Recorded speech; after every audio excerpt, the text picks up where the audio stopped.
Welcome back to Absolutely the Best Podcast, a work in progress. I'm Zach, and with me today is my good friend George. Hey. This is Series 1, Episode 33. I hope I got that number in right. And today we're talking about Doctor Strange in the Multiverse of Madness from May 6th, 2022. After we discuss the movie, we will figure out where to place it in our MCU movie ranking and our mission to figure out which one is absolutely the best.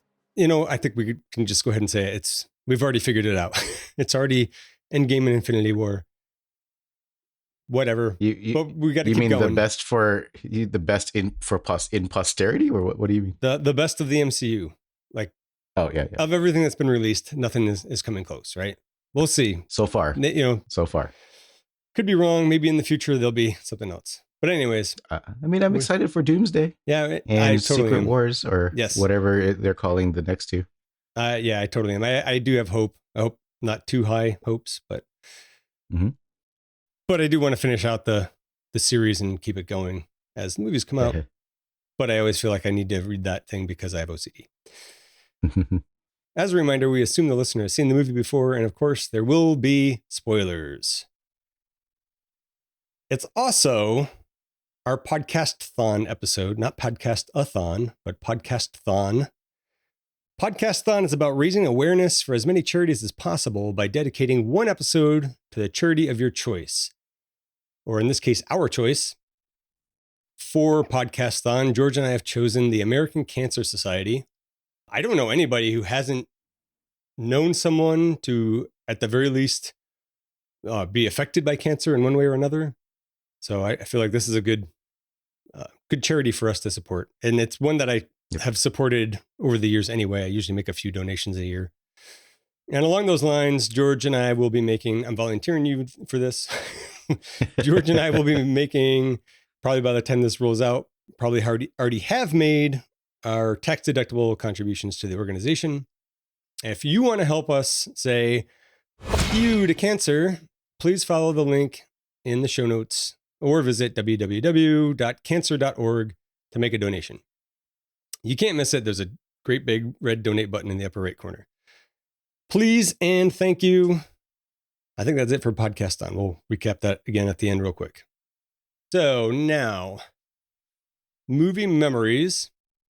I'm going to make you go first. You always say I should go first because I have the better movie memories, but that doesn't make sense because then you're following my great movie memories with your lousy ones. Fair. Mostly because I haven't seen too many of these movies in the theater, which I feel like also is a sin in itself. I mean, when's the first time you saw it? It doesn't matter if it was in the theater or not. I mean, this wasn't the first time you watched it, right? No. But initial thoughts on this, I was excited because I heard Sam Raimi was coming to it. So I was super, super excited. I was assuming Bruce Campbell was going to be in it. That paid off. I wish he was in it more. I was also super excited because the trailers showed Shumagorath, the big one-eyed monster. I think you mean Goliath or something. They called it something else. Shumagorath? But they called it something else. Well, in the movie? Yeah, I have that in the notes. We'll get to that eventually. Yeah, I don't know why they called it whatever they called it. I do. But I think, cool. Good, because I want to know. I think, was it the year before when Suicide Squad had Starro the Conqueror or Starro the big Starro monster? I thought that was after this, but I'm not sure. It was... This was 2022. I just said what it was, right? This was 2022. Right. And Suicide Squad, James Gunn's Suicide Squad was... I thought that was 2021. Maybe. It doesn't feel like it was that long ago. I suppose I can Google that real quick. Yeah. So it was just nice seeing two one-eyed... Okay, that sounds kind of funny to me. Two one-eyed monsters showing up in the two, both one-eyed monsters showing up in the two comic book franchises. You were right. It was 2021. Yeah. Cool. Yeah, because I think I was excited from that. I liked that Suicide. Was it called The Suicide Squad versus Suicide Squad? I can never remember which one was which. I just say James Gunn's Suicide Squad, the good one. I liked it. Yeah. I liked it. No, it's a solid movie. Yeah. And then Elizabeth Olsen was back, and this is Elizabeth Olsen post WandaVision. So I wanted to see what was going to go on with it, and so I was pretty excited going into it. All right. What about you? Did you see this with somebody? No, my wife is not a Doctor Strange fan, so Oh, I went and saw this one alone. she also does not like magic. I mean, I feel like so if she goes and sees if she would go and watch like movies that had Captain America in it, what's his name, Chris Evans, or like Chris Hemsworth, I think she likes to Do you think she has a type? gaze upon them. If you Yeah, were to look in the mirror, she has a type that's a more improved version of me. Um, but I was cautiously optimistic about Sam Raimi directing. I do remember, I feel like I was kind of disappointed after the first time I saw it. Mhm. I every time I watch this, I like it better. And I would say go so far as to say I'm pretty positive on it at this point. I'm still not 100% convinced that Sam Raimi is a good fit for the MCU. I like him a lot. I love him. I like a lot of his Yeah. movies are some of my favorites. Yeah. But it's just I don't know if this is what the MCU needed. I definitely have some multiverse gripes here as well, but there's a lot of good stuff in this too. And I think for me, the hardest thing to reckon with is the Scarlet Witch. I really didn't want to see her become the villain because she starts as like sort of a bad guy in Age of Ultron, right? And then comes around onto the good guys team, just gets dealt shit cards, like loses vision. Then loses her brother in the first movie. Yeah, that's right. Loses her brother, loses vision. Has in WandaVision, she kind of sort of has kids, but not really. But then they're gone. And I get it. I understand the turn, but I like her character so much. I didn't want to see her be the bad guy. However, she is a great bad guy. She is super powerful. So I think overall, it's one of those things I'm starting to come around on as well. I wish she didn't die, but maybe she didn't. It's hard to say for sure. And I feel like she didn't die. And well, even if she did, in some universe, there's a version of her that did not, right? And one that would be a little more Scarlet Witchy. So I would like to see her come back at some point. Not too soon. Don't ruin it. But I have one slightly controversial take is I think this movie could have been better if she wasn't in it. Oh, that's interesting. But I can get back to that. Okay, yeah. That's going to be a hot take for sure. I do love her. Yes. In this movie. Yes. Well, I mean, that's kind of like what I'm saying about Sam Raimi. Like, I love him. He's great. But I don't know if this is the right fit. That's and I have more on that later too, I think. I did also watch it this time with the commentary from Sam Raimi, producer Richie Palmer, and writer Michael Walden. So I have a couple of comments about that as well. Sam Raimi usually has a pretty good commentary, and this was no exception. All right, so let's get on to the credits. Doctor Strange in the Multiverse of Madness is the 28th movie in the MCU series, written by Michael Walden. He was a writer for episodes of shows like Community, Rick and Morty, and one of your favorites, Loki. Oh, I like him already. Yep. It was directed by Sam Raimi. And you got to know who Sam Raimi is. Evil Dead 1 and 2, plus Army of Darkness, Spider-Man's 1 through 3, Darkman, great movie. I don't know if people are aware of this one. I forgot that he had directed it. A Simple Plan. Do you know that one? What's that one about? That also Bill sounds Paxton and who's the guy who plays Sling Blade? Billy Bob Thornton? Yes, Billy Bob Thornton. And they're like brothers, and they find some money from like a plane crash that some drug dealers had or something. And like they're trying to be low key about it. And one of them blabs, and like it just escalates and escalates and escalates. It's based on a book. The book is really good too. I don't remember if I saw the movie first or read the book first. They're both very similar, both very good. But that's a really super good movie. The guy who wrote the book also wrote The Ruins, which is about like the plants. The plants, yeah. I don't want to say more than that. Ruin it for anybody. I don't want to ruin The Ruins. But that's like the two books that this guy has written. Last I checked, anyway. Yeah. And they both I like that great books, both great movies. Oh, so that I didn't realize the plants is a potential MCU adjacent edition. Yeah, I guess so. Is it? Would that make it? I mean, the writer helped The writer Oh of the no, the book. right. I I'm guess sure it's we could very tie it together. tangentially. Yeah. I got to tell you about. Wait till I tell you about series 3, and pretty much anything will eventually be fair game. So, Okay. Okay.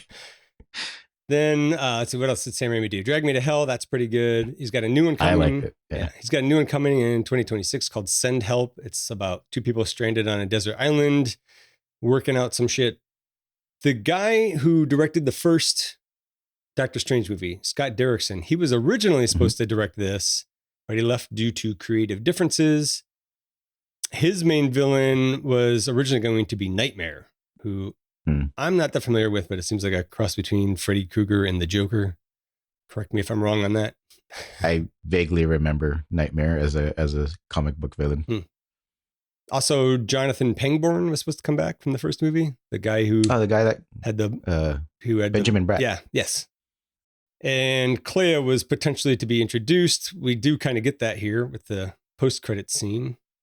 Yep. And Loki was going to make an appearance as well, but that got cut. Because Loki happened before this movie, right? The Loki series. Yes. Got it. Let's talk main new characters because Doctor Strange, Wong, Christine, Wanda, and Mordo are all played by the same actors we've covered before. Mm-hmm. We have Xochitl Gomez as America Chavez. Chavez? Mm-hmm. I'm sorry if I'm murdering that. I don't know her from anything. She looks familiar. I thought she was really great in this. Yeah. And I'd love to see more of her character in the MCU. I don't know what happened to her after this. I wish they had more of her in this movie. Yeah. By the way, the America Chavez is a multiversal teenager who can travel through universes via star portals. She has zero control over that power at the beginning anyway. By the end, we see she's kind of magical and super strong too. Also, I thought this was interesting. Interesting bad. Allegedly, the creator of America Chavez, I might just say AC because it's a lot to rattle off every time. America Chavez. Mm-hmm. So if I say AC, I mean America Chavez. But her creator, the character's creator, Joe Casey, was not paid for the character's appearance in this film. He rejected the compensation offer from Marvel that he described as a pittance. So I wonder how much that was. Not enough, apparently. So do better, Marvel Studios. Come on, these guys are your bread and butter. Yeah. Did you see, I don't know if you saw, but the Rob Liefeld apparently, I might have to double check everything, but I saw some headlines about Rob Liefeld parting ways with and being pissed off about Marvel Studios and Deadpool. Because they made fun of his foot drawings? No, but yes. But I mean, I'm sure he's used to people making fun of his feet in the way he draws feet in general. But I mean, apparently he just didn't feel like he was being respected enough as the creator of Deadpool. But I'd have to double check all the articles. Again, that's disappointing. I wish Marvel would do better.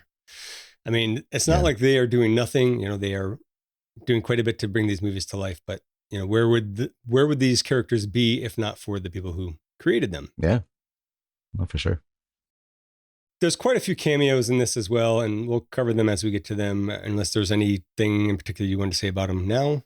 So, I mean, the one biggest one that I was really excited about was the Living Tribunal, who's like the ultimate super powerful. Okay, tell me about that guy. Because I saw something about it and I was like, what? I don't remember this at all. Don't know who this is. Yeah. And I was like, I will leave it up to George to bring it up. No, there was just a guy. So when they were traveling through the multiverse, when Scarlet Witch is trying to suck the power out of America, AC. Yep. I can't say AC without thinking about AC Slater from Saved by the Bell when you say that. Well, you can say America Chavez if you want. Yeah. So when Scarlet Witch was trying to siphon the power out of America Chavez, she creates the portals behind her, and then Doctor Strange jumps in front of her to try to save her, and they both start going through the multiverse portals that she creates. One of the portals, they basically tumble past a head with like 3 heads attached to one head. Or I guess 3 faces attached to one head, but then they all had these hoods, like a cowl on them. But that 3-headed figure was the Living Tribunal, which is like, I think, the ultimate power in the MCU universe. Okay. I will go back and check that out and potentially put a screenshot in as chapter art for those interested. They tumble through some other Easter eggs. Yeah, So I think all those universes. I got some gripes. Yeah. No. I mean, hey, those are probably well-earned gripes. But yeah, that was the biggest one that got me. Okay, I was like, ooh, so they. Well, I think that's why I missed it, is because I was so mad about some other stuff there, and not nerd but mad. Thor: Love and Thunder also had Infinity, Eternity. I might be Eternity. Yeah, Eternity. So they had Eternity. So back to back, I think it was just acknowledgement that these beings that, like, where were you during the Infinity Stone War? Like, these beings are around, and it's pretty cool. I mean, it's possible that they're, ultra powerful, like celestial type power, and they were just like, I'm gonna be fine. Oh. Yeah, these are the guys that dwarf like the Celestials. Oh, really? In power. Okay. Yeah. Oh, in power. Okay. Yeah. All right, that's interesting. Like, they just flick them, and they get ricocheted off across a universe. Yeah. All right. Well, let's get into the main discussion. In the opening, it kind of looks like a mirror dimension kind of thing. It's not. We'll find out what that is later. We've got Ponytail Doctor Strange running with some girl. For simplicity, I'll just say that this is America Chavez. I thought it would have been funnier if Doctor Strange had a man bun here. And then, what? They're not speaking English. They're talking in Spanish because Marvel's woke. I wish that they had leaned into it, actually, because there's only a couple of phrases that they had in Spanish, right? And then they start speaking English again. I feel like they just had huge chunks of a movie in Mandarin for Shang-Chi. So I don't know why they lost their nerve and couldn't have a scene in Spanish, but I could have had subtitles. Yeah, to translate. Yeah, I mean, I feel like that was proven out, but whatever. Doctor Strange and America Chavez are trying to get to the Book of Vishanti to stop some demon from trying to take her power.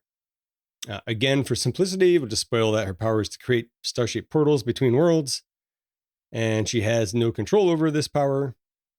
It did bother me, though, that while Doctor Strange is busy holding the demon back, she just stands there doing nothing. At the very least, run away. She's just like staying in close proximity to this thing that is trying to get a hold of her. She's showing support. I mean, I guess it is important to have moral support when you're fighting a demon. Yes. Eventually, Strange reasons that the only way to keep the demon from getting her power is for him to take it, which I guess is something that a sorcerer would know how to do. But why didn't Doctor Strange ever take like the bad guy's powers before? I don't know. That was one of my initial gripes. Was like, oh, so people can just suck people's powers away from each other?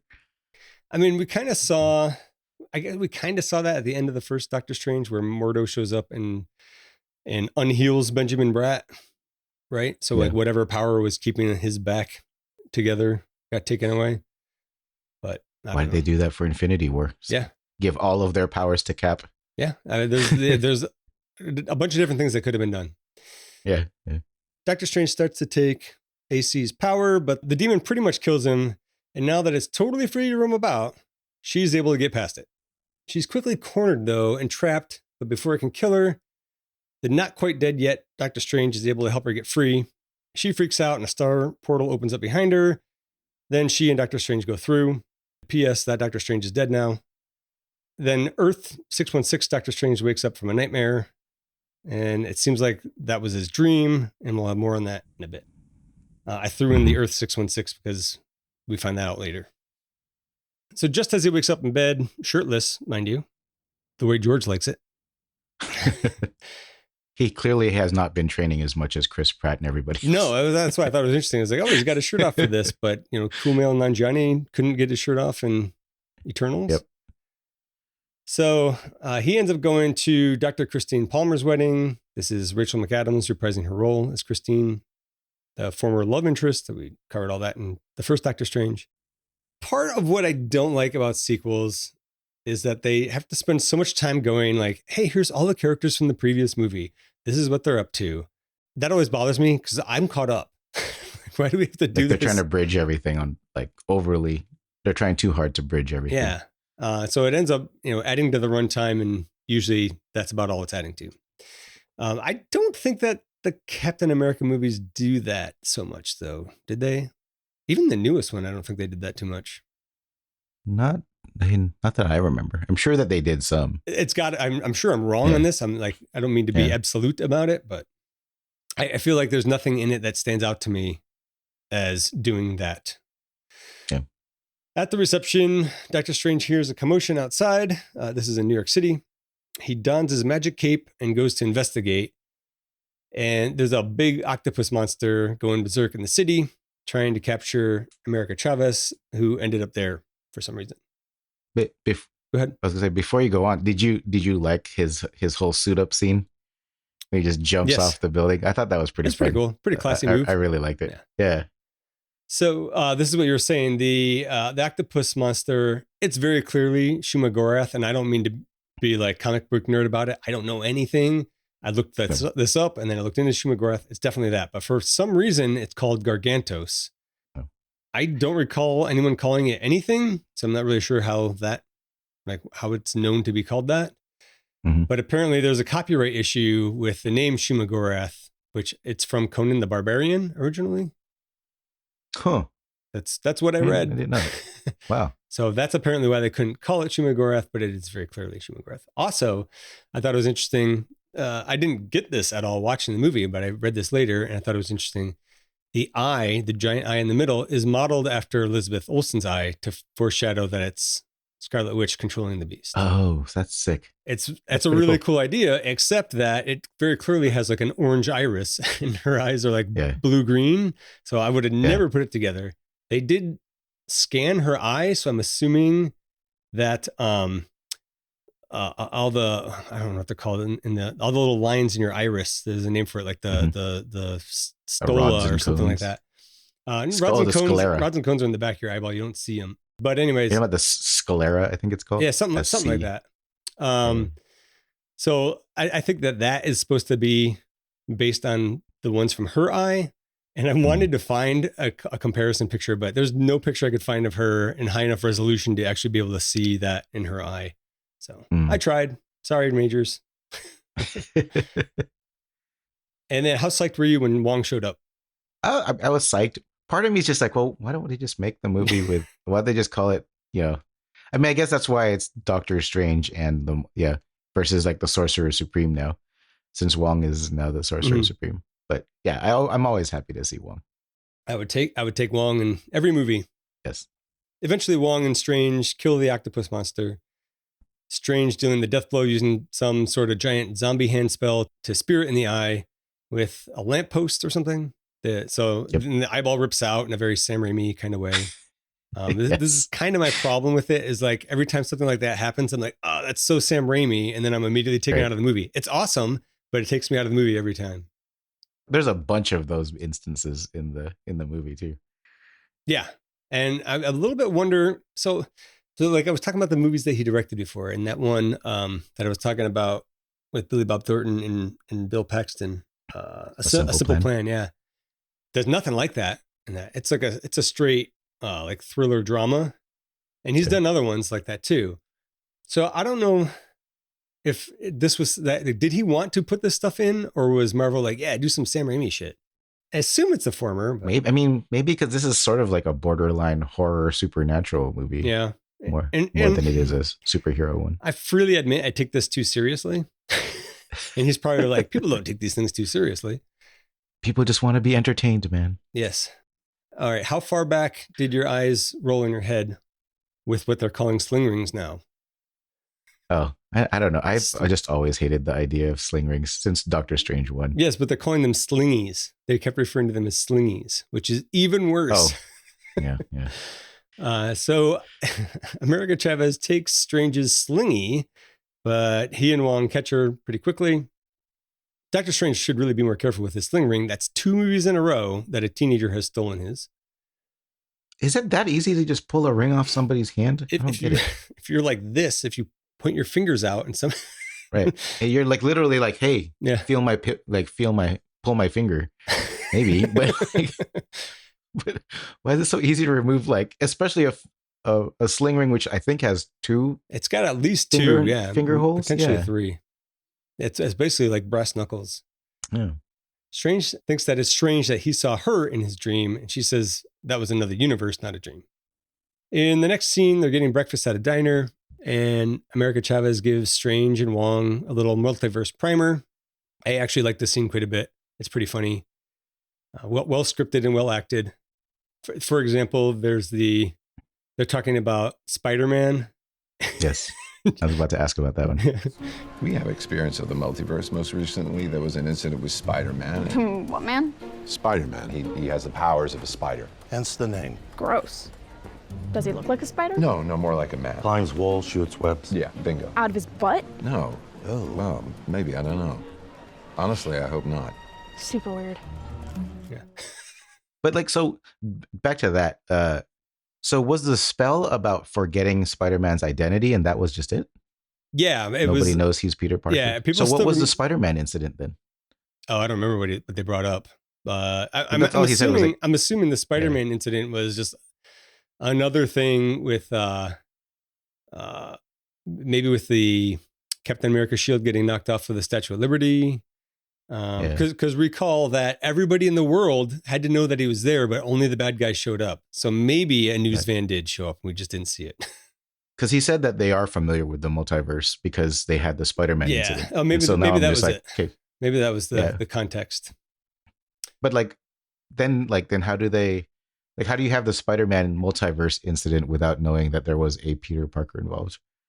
I don't know what people think they're. That's the whole problem with that movie. Yeah. It's like, what do people think happened now? Right. I'm sure there's some amount of explaining, but I'm not going to figure it out right now. Yep. So Strange says it seemed like the octopus monster was trying to kidnap her, not kill her. It's basically the same deal with the demon from the opening. Mm-hmm. Someone powerful wants to steal her power, which again is to open portals between universes. And again, she can't control it. It just happens when she's super scared or stressed out. AC tells 616 Strange about the book of Ashanti. And did Other Me know how to defeat this demon? Well, you guys knew of this magical book of pure good that gives a sorcerer whatever they need to defeat their enemy. The Book of Ashanti? It's not real. It's a fairy tale. It doesn't exist. Actually, it does. I found out in the secret book you get when you become Sorcerer Supreme. Unbelievable. You're not the Sorcerer Supreme? No, I'm not the Sorcerer Supreme. Oh, you was Sorcerer Supreme, his universe. Right, yeah. I got another laugh when Wong says it's real. He found out about it in the super secret book you get when you become a Sorcerer Supreme. I guess it comes with the guacamole and sour cream. Wong does say that the book is said to be unreachable, and America Chavez would agree, but she and Ponytail Dr. Strange had reached it. Dr. Strange seems a little weirded out because he had dreamt about it, and AC says it wasn't a dream and proves it by showing him the dead Dr. Strange she stashed on the roof of the building. Dead Ponytail Strange. Yes. I also rolled my eyes pretty hard when she's like, dreams are windows into the lives of our multiversal selves. I forget if she said it or Dr. Strange said it. Okay, yeah. I hate that. That could have been left out. And then Wong said the running naked from a clown line. Dreams are windows into the lives of our multiversal selves. That was his theory. So that recurring nightmare where I'm running naked from a clown. Somewhere out there. It's real. I got to find that one. I forgot that. That's hilarious. So after a quick burial for Ponytail Dr. Strange, Wong and not Ponytail Dr. Strange reason that the creature in the dream was sent by someone practicing witchcraft, not sorcery. And I guess there's a difference. Do you know the difference? No, I don't. I feel like I watched a movie where somebody was just arguing the difference between wizardry and sorcery. I'm sure that's in like a bunch of like teenage movies or something. Right. But I think the comment was, wizards have pointy hats. That's it. That's the only difference. Don't witches also have pointy hats?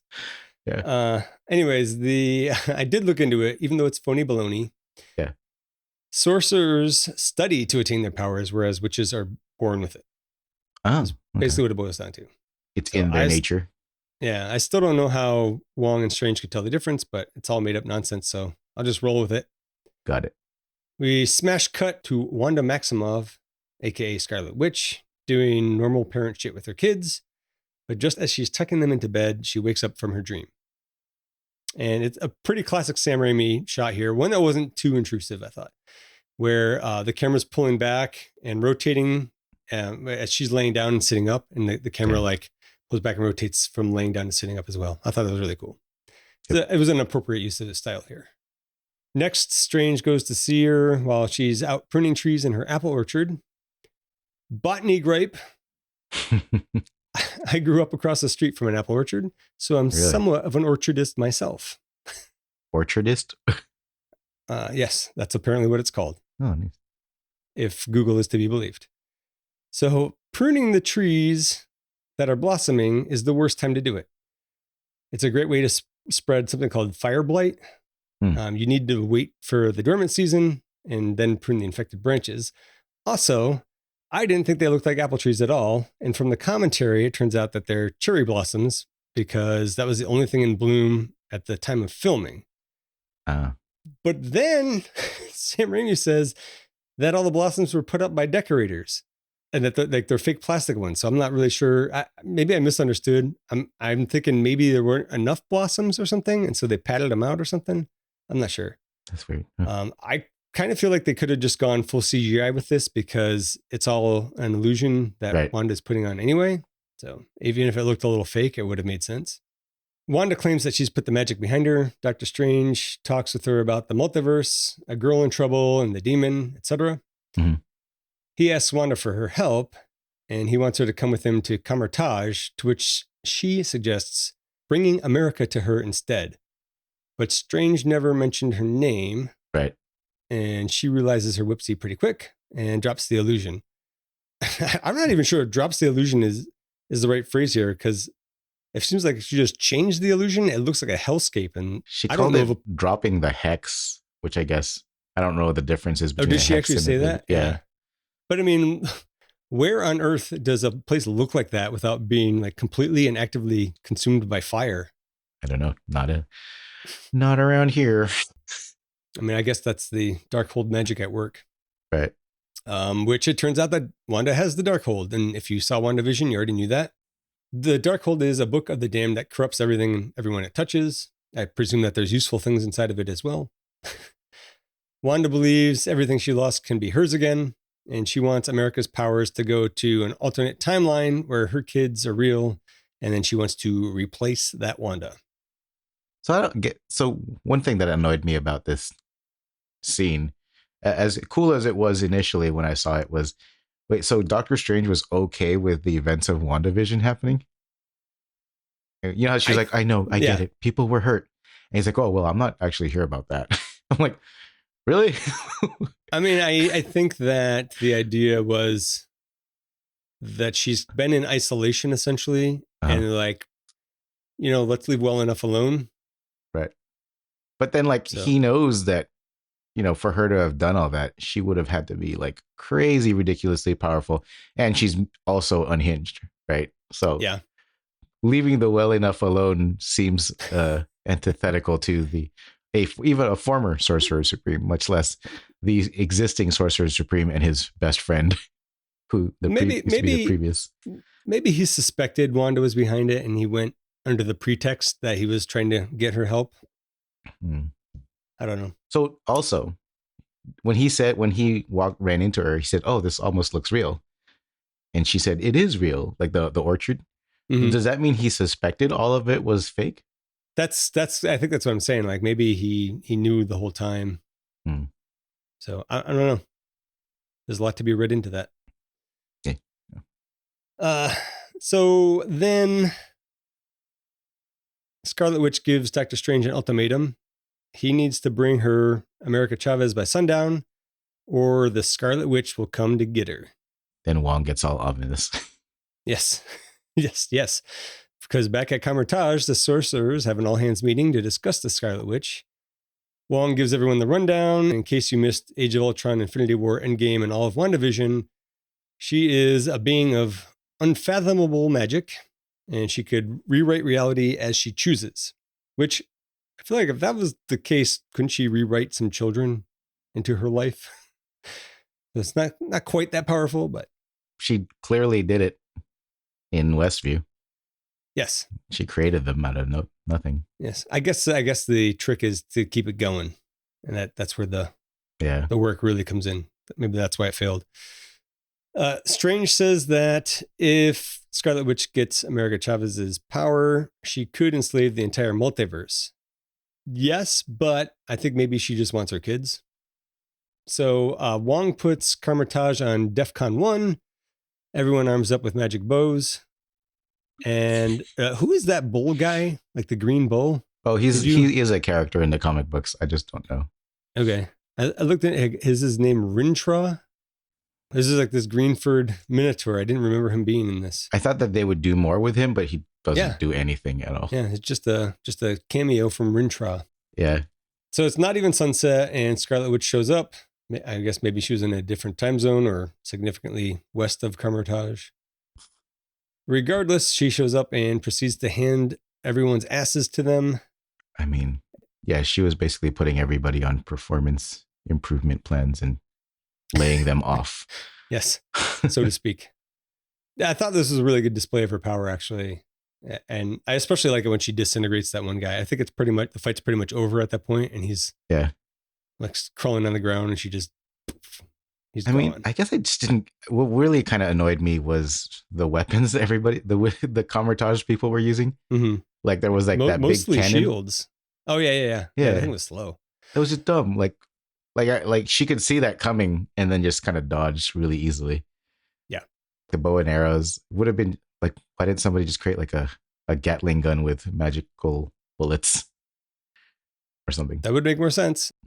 I don't really know what they could have done to win this, but obviously they couldn't just give up America Chavez.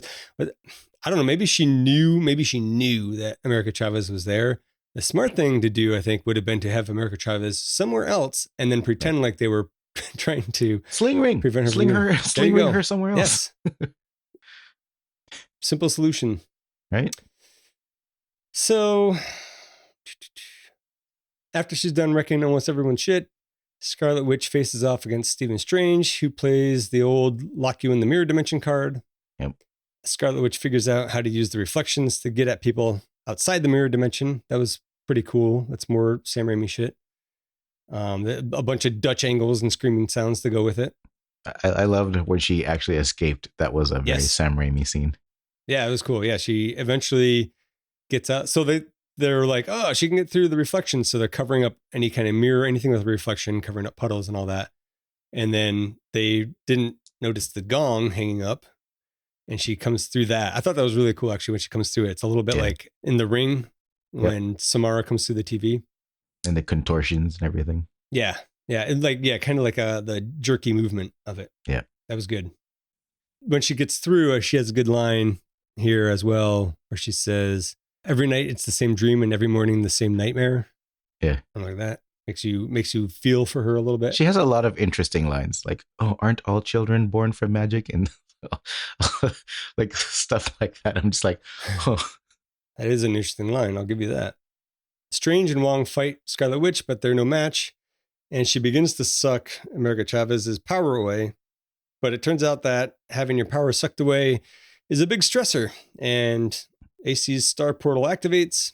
Strange tackles her through it, and they tumble through many universes. I thought about counting and looking into all the Easter eggs, but I hate this. Mainly because of the cartoon one, the paint one, and like the one where they're kind of cubed. Oh, yeah. Yeah. So here we go. The long-awaited multiverse gripe. The multiverse stuff, or multiple universes, alternate timelines, whatever you want to call it.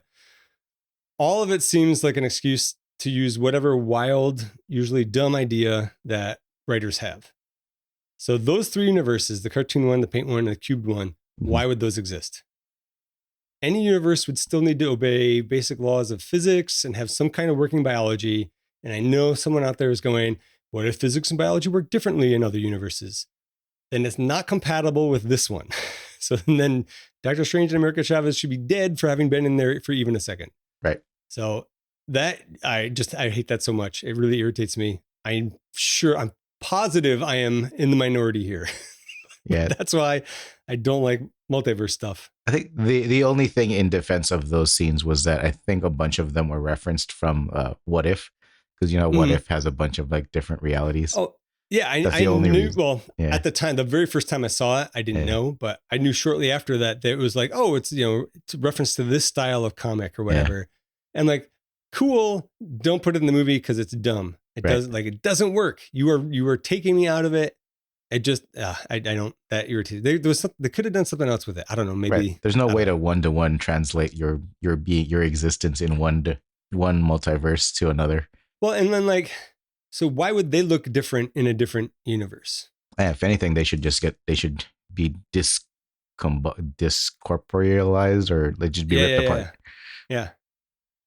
Anyways, so I think I might finally be done bitching about the multiverse. Probably not, but maybe. Well, especially the ones where they're in space, right? Like when they went by the living tribunal. Yes. Like they were in space. They should have frozen and died. Yes. There was a lot of issues there. So, but I can move on. And let's do that.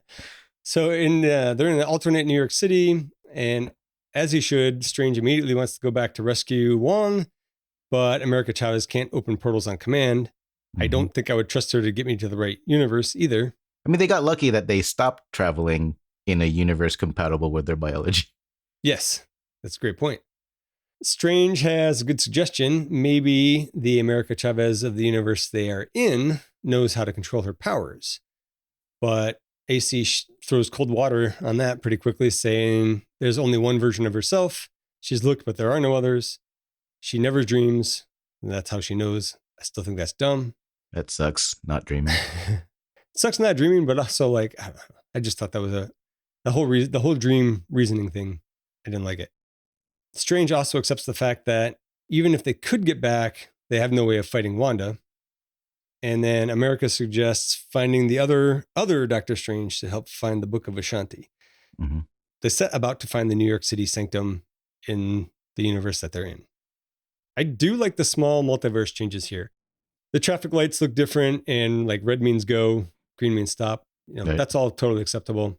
All the extra vines and plants in the buildings, I like that. It looks nice. Plus, we get the Bruce Campbell cameo. Yep. As Pizza Papa. You can't have a Sam Raimi movie without Bruce Campbell. Although I'm sure there has been one. I don't believe he is in A Simple Plan, for example. Right. But keep your eyes peeled for the car from Evil Dead coming up later. Oh, was it? That makes it really? That makes a cameo as well. Yeah. I totally missed that one. In the Incursion. Well, I've got a screenshot for you later. Nice. Bruce Campbell is here as Pizza Papa, and he accuses Strange of taking his outfit from the Strange Museum and tries to squirt mustard on him. So Strange casts a spell to make Pizza Papa beat himself up, which is classic Bruce Campbell. Right. It feels a little bit like forced fan service, but it's fine. I'm fine with any fan service with Bruce Campbell, really. You kind of got to give it a pass. Yeah.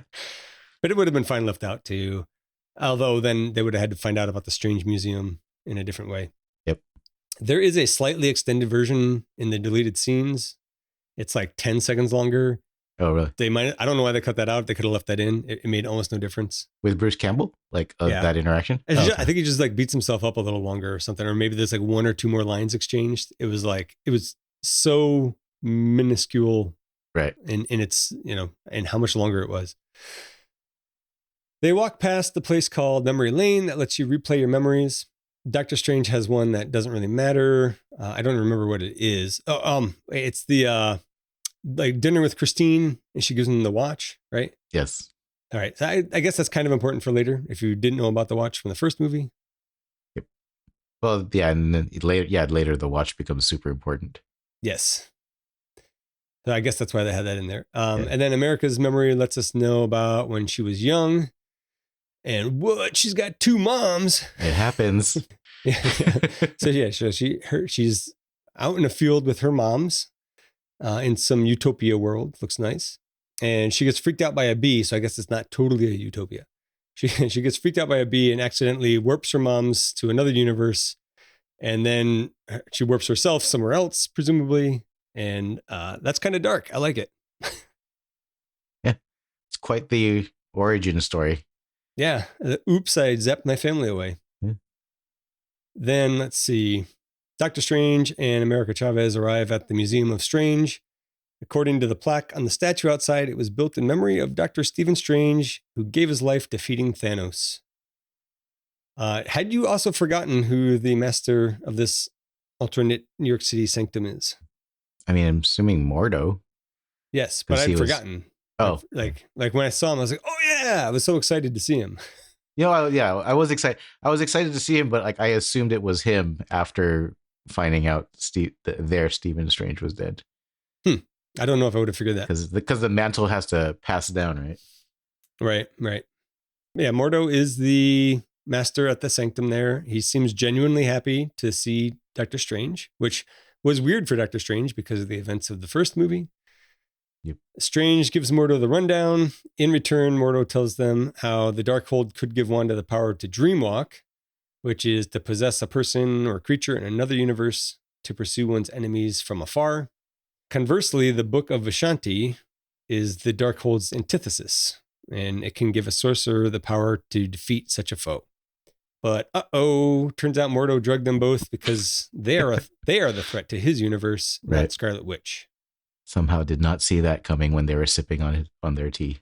I think I kind of remembered it Yeah. when I watched it this last time, but I don't think I saw it coming the first time. I think when I saw it, I was like, you guys are way too trusting. Given that he was your enemy in the other universe, in your original universe, and Yeah, you he just should have been casually on sipping his tea. should have been on edge. Yep. Or at least let the guy drink the tea first. Yeah, I mean that's fair. Meanwhile, Scarlet Witch uses the Darkhold to start dreamwalking. Oh, the Darkhold here is the same prop that was used in WandaVision, apparently. So Oh, there's continuity. I always like to give a thumbs up for continuity. She takes over the Wanda in whatever universe Strange and AC are in. I guess it's like 838, 868. What's the other one? I don't know. I can't keep track of them. I have it written down later. Well, there's only two that they ever talk about, But right? this one has 616 and- her kids in it too. Right. So, which seems like a coincidence that one is also the one that America Chavez accidentally put them in, but Yep. Whatever. So there's a lot of Sam Raimi possession flair happening with this. I like it. It looks cool. It doesn't last very long, just long enough for her to see the kids for a few minutes. While that's going on, it turns out that Wong isn't dead. He's tied up and has a view of what Scarlet Witch is doing. And then some black lady sorceress refuses to set him free to destroy the book because for some reason it can't be Wong who does it. She's like, can't be you. Earlier on in the commentary, when Scarlet Witch is attacking Kamar-Taj, they said something about this woman is Sarah, and Mhm. she's supposedly Wong's slam piece, his love interest. I didn't know that. They did seem close. Right. And so it seemed really Mhm. weird that since they cut this, so if they had left this in, even if it was only for a few seconds, if they had left some other scene in where you kind of established that, this would have seemed less weird because Mhm. the way she looks at Wong here and she's touching his face in the scene, it makes so much more sense that they have a relationship rather than some random black lady who we've never seen before popping in to get killed like the token black character. Right. Or if she just like kissed him and said like, I'll always just remember me or something. I guess that could have been slightly better, but like give her 10 seconds in a previous scene where they are like holding hands or she kisses him then or something, just something to establish it. I don't know why they had to cut that out. Yeah. It's weird choice. So of course she dies carrying out the deed, but she was successful. She destroyed the Darkhold. Why is the Darkhold like, it's supposed to be almost, I mean, given that it gives Scarlet Witch powers that are almost as powerful as like the Infinity Stone or an Infinity Stone, right? So you just stabbing it and setting it on fire works. Well, it's just a copy. Oh, right. That's right. The Right, original one so- is to be continued in Yeah. No spoilers. the. So let's see. She was successful. She destroyed the Darkhold. Now Scarlet Witch tortures Wong for the spells that were in there. She wants him to tell her all that he knows. I don't know why she thought he knew what was in there. He only knew about it, right? Right. So she tortures some survivors to get him to talk. He tells her that the Darkhold is a copy. The original is carved into the walls in a tomb on Mount Wondergore. I don't even get why he Wondergore? told her Yeah. about it. Yeah. Well, because we got to get this movie going. Yeah. Sure. So she makes him sling ring them both there. Close enough as close as Yes. possible. Yes. So Strange and America Chavez wake up in some acrylic holding cells. Christine Palmer is there. She's a scientist at the highly secure research facility. She specializes in multiversal research, which was a little bit of an eye roll, but not as big an eye roll as your magnetic signatures could be radioactive, which is preposterously stupid. Christine tells Strange that her universe is 838 and his has been designated 616. So again, rehashing an old gripe, wouldn't every universe say that theirs is number one? And That's what I don't like who designates the numbers and then decides, 616, that's us. unless one universe figured out those other universes and started contacting all the other ones. Yep. And we're like, here's your number. But again, why? I mean, apparently 616 hadn't been contacted before 838, if that was the case. So why would the numbering be that way? Yep. I don't know. Also, are all universes numbers palindromes? Yeah, I don't know. Actually, I didn't realize that. There's never any 349 or something. I'm sure there's other. Isn't there like isn't there one mentioned in Deadpool and Wolverine that's like 1,000 something? Yeah. I don't know. Mordo comes in with a bunch of Ultron robots. Ross Marquand did the Ultron voice here from the commentary.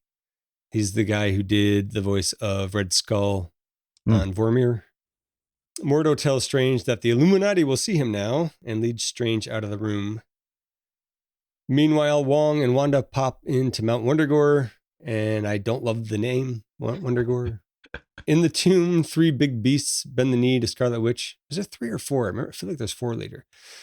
I don't remember. Some big beasts bend the knee to Scarlet Witch, and she realizes it's not a tomb, but a throne room.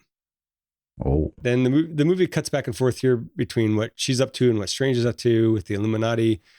But for simplicity, I'm just going to keep going with this for now, and we'll cut back to Strange later. Wong basically tries to talk her down, and she kicks him out, literally. And it looks like he falls to his death, but we know better. You can't get rid of Wong that easily. Yep. Then it's dreamwalking time again. Wanda has a line in here somewhere about the infinite multiverse. In the infinite multiverse, there's a cure for every illness. A solution to every problem. And this is again, I wasn't done with that gripe, apparently. This is, again, my problem with the multiverse, distilled down to a single line. Right. No, there is not. Something has to be possible and potentially even probable for an alternate universe or whatever. So you don't believe that there's a timeline out there where Donald Trump has never been our president? I mean, I feel like that's a possibility. I feel like there is a timeline for that. And I wish I was in it. But what was I saying? Oh, just, again, like you got to have basic laws of physics and math and chemistry and biology. It's all got to work the same. Right. You can't just have like whatever impossible bullshit you want. Sorry to be a broken record on this. You're just asking for consistency. I get it. Yes. Consistency and just being somewhat logical. So, but again, recognizing I am probably not in the majority here, but this is my podcast. So while that was going on, Strange is taken to meet with the Illuminati. The Illuminati consists of Mordo, Captain Carter, played by Haley Atwell, Black Bolt, played by Anson Mount. I don't know that dude. And he's so there was an Inhumans TV series. Oh, yes. Yes. Yep. And this guy was the of that. Black Bolt from that. That's right. We have Captain Marvel, but it's Maria Rambeau, not Brie Larson. Carol Danvers. Yeah. Yep. Maria Rambeau, played by Lashana Lynch. And her suit here looks like Black Panther colors and texture, kind of. I liked it. It was cool. And we have Reed Richards, played by John Krasinski. I have several comments here on the Illuminati in general. Did you have? You forgot Professor X? Oh, I was going to get to that, but yeah, he's coming. I have lots of comments on the Illuminati, but go for it. Okay, great. You go first. Okay. So, one thing was when Carl Mordo is introducing people and says his name, Doctor Strange was surprised that his first name was Carl. Didn't he? Like, he didn't know that from the first movie? I could have sworn He should have. it was known. In general, I could have used more Captain Carter. I wish she had lived. We'll get to that in a second. I would have settled for more of Captain Marvel. According to the commentary, the John Krasinski casting was because there's apparently some fan casting that happened that said that he would be the perfect Reed Richards. Everybody on the internet, for the longest time, was doing Photoshop renderings of John Krasinski as Reed Richards. Yeah. Okay, so your face and vocal tone are telling me that you feel the same way that I do. I mean, Which is, I don't it's get it. definitely fan service. Yeah, I don't know. I don't know how to feel about it one way or another, except for that this was a lame group of Illuminati for me. Oh, you totally hate it. My biggest problem was just John Krasinski as Reed Richards. I love him as Jim on The Office, but Yeah. I can't see him as anything else but that. He's You just haven't kinda seen like- Jack Ryan then, the Amazon I have not, series. and yeah. I don't want to. It doesn't look good. Oh. He just It was doesn't okay. look. He doesn't look tough to me. I know he got really built for certain Yeah. parts, but he just has this doofy, funny face, and he doesn't seem. For Reed Richards, he does not seem particularly brilliant. You're just. I like- mean, agreed on the. He does not. He was a very dumbass Reed Richards in the moments that he had here. Mm-hmm. And I like him. Don't get me wrong. I like him. I think he's actually a really nice guy in real life, from what I've read. Cool dude, nice dude. I just don't see him in this part. Yeah. But anyway, did you have more on Illuminati, or I mean, I'm I'm gonna not save done the with the bulk scene, of it for but when they all eat it. okay, sounds good. I got more on that there too. So Reed Richards explains that they are worried that Strange's presence could cause an incursion. This is where the boundaries between two universes collide, and you destroy one or both of the universes, which sounds like nonsense to me, but we're in nonsense land. Right. Then Professor X rolls in, cue the X-Men musical undertones. Yeah. In the comic book version of his wheelchair too. Yes. I mean, I didn't know that, but I did confirm that later. Because I'm interested in like what kind of Easter eggs there were and so on. I'm like, oh, it's from the comic book. I never read a comic book in my life. Charles Xavier tells Doctor Strange the truth. There, Stephen had used the Darkhold pretty liberally to try to find a way to defeat Thanos. And oops, he incurred another universe. But then they found the Book of Ashanti and used that to defeat their Thanos, I think. Something to that effect. After that, Black Bolt killed Strange by talking to him, which I guess is some kind of sonic blast or whatever. It's dumb to me. He's like, sorry. Oh, is that what he's saying? I could not make out like it was. He's such a cool character in the comic books. The way that they've made him in this is just dumb. I don't know if you could make that cool in a movie. I can see how it would work on the page, but some things aren't meant to be put in movies and TV shows. Well, man, I just think why bother trying to make it sound like he's saying something? Because then it's just if the power of his vocal of his voice is that strong, then there's no way that anybody would be able to understand a word he's saying because everything's getting obliterated if you can hear it. Yes. Now Dreamwalker Wanda shows up and makes quick work of all our new characters, but not before Professor X tells Doctor Strange how to get the Book of Ashanti. Apparently, this slaughter was inspired by aliens. Because you have all the badass space marines, and they immediately get wrecked by the necromorphs, right? So you have these really strong characters that you've introduced, and then they do not last. Yeah. So I guess that was the idea here, and I see that. Some of the kills I thought were interesting. Yes. She makes Black Bolt's mouth close up, which that's kind of freaky. Just like in any movie or TV show where somebody has no mouth, it's freaky to me.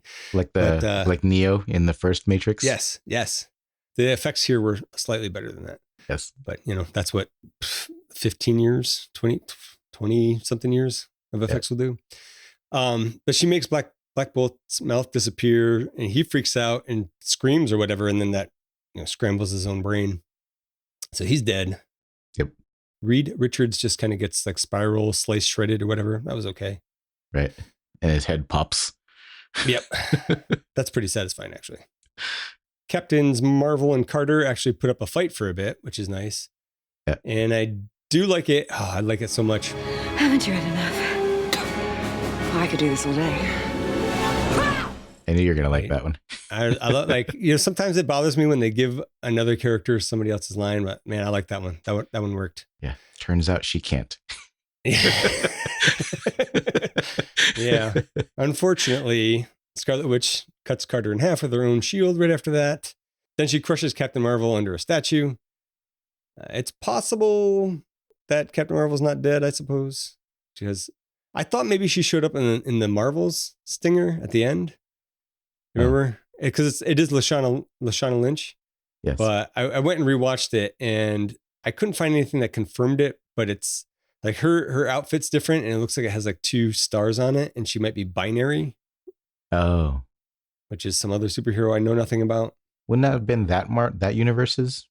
Well, there's infinite universes or something. Right. I don't know. I don't know how many universes. It's wherever Monica Rambeau ends up in at the end of Marvels. Oh, right. That one. Yeah. Yeah. Anyways, so I guess I'll just be happy if Lashana Lynch is still in the MCU later. We'll see what happens. Yeah. Maybe they can pull a Captain Carter from another universe too. The statue that is Falls in on the Illuminati. The one that falls on her? Yeah. Did it look familiar to you at all? No. I have a picture of it that will also go in the MP3 file. So it's designed after Xena, Warrior Princess. Oh. Because Sam Raimi created that show. Or maybe co-created it, I forget. And made it way more popular than Hercules. Yes. And nobody's bitter about that. The right-wing douche nozzle. That's pretty cool. I didn't realize that was Xena. I never really got a good look at it. I don't think I would have if they didn't say anything in the commentary. So something else from the commentary. They point out that Scarlet Witch and Captain Marvel are the most powerful beings in the universe, noting that they both got their powers from Infinity Stones, which I never really put together. I guess I knew Scarlet Witch did, but I didn't really think about the fact that technically Captain Marvel did too. Yeah, from the engine. Yeah, which is powered by the Tesseract, which contains the Space Stone. Yeah. Only Mordo is left watching after Doctor Strange, and they tussle for a bit. I thought it was a pretty decent fight that ends with Strange getting away. Professor X stands off against Wanda. Mm-hmm. He goes in her mind and he tries to free the Wanda that's trapped inside, the Wanda from his universe.